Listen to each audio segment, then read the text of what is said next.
Hello বন্ধুরা, কেমন আছো তোমরা সবাই? আশা করি সবাই খুব ভালো আছো। আমিও কিন্তু খুব ভালো আছি। বুঝতেই পারছো, বেরিয়ে গেছি রেডি হয়ে আমরা দুজনে।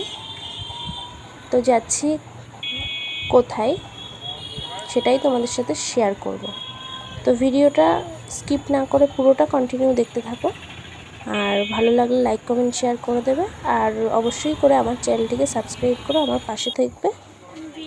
তো বলতে বলতে দেখো, আমরা টোটোয় উঠেছিলাম। সেখান থেকে নেমে এই যে মাহেশের রথের ওখানে যাচ্ছি, মেলা হয়েছে এখানে, আর জগন্নাথ দেবকে দর্শন করব। তো যাই হোক, এই যে মন্দিরের সামনেই চলে এসেছি। মোটামুটি খুব একটা ভিড় ছিল না, হালকা ভিড় ছিল, কিন্তু মেলার ভিতরে প্রচণ্ড ভিড় ছিল, প্রচণ্ড যাকে বলে। তো মন্দিরটা মোটামুটি ভালোভাবেই দর্শন করেছি, আর জগন্নাথ দেবের সঙ্গে ভালোভাবেই দর্শন হয়ে গেছে, করা গেছে আর কি।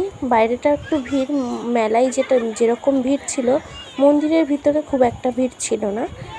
তো ভালোভাবেই সব কিছু দেখা গেছে।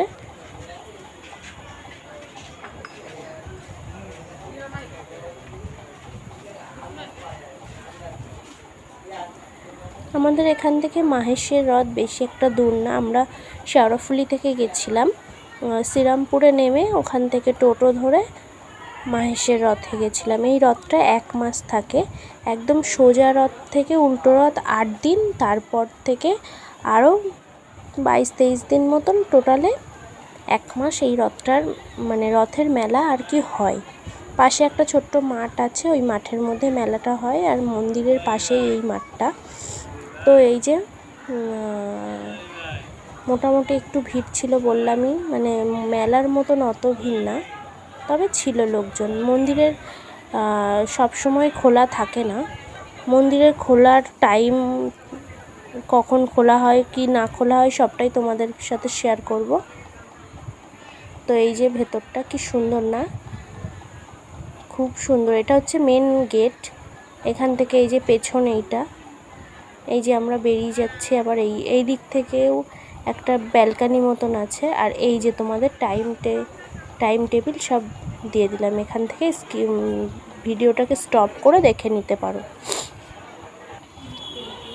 তো যাই হোক, বলতে বলতে এই যে মন্দিরের বাইরে বেরিয়ে এসেছি, আর ওই যে দেখতে পাচ্ছ বেগুনি কালারের একটা টুনি লাইট লাগানো, ওটা কিন্তু রথ, ওই রথটাকেই সাজানো হয়। তো যাই হোক, দেখো মেলার ভেতরে কি জমজমাট, চারিদিকে কত দোকানপাট, কি লাইটিং হয়েছে, কি ভালো লাগছিল ভেতরটা।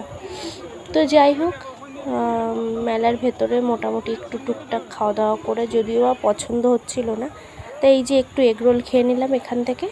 তারপরে একটা নতুন খাবার ট্রাই করলাম, এটা কি একটা যেন বলে, কুলপি মালাই।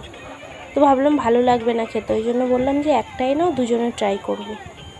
তো নিয়ে দেখলাম ভালোই লাগছিলো। তো যাই হোক, এই যে এই ব্যাপারটা বেশ ভালো লাগছিলো।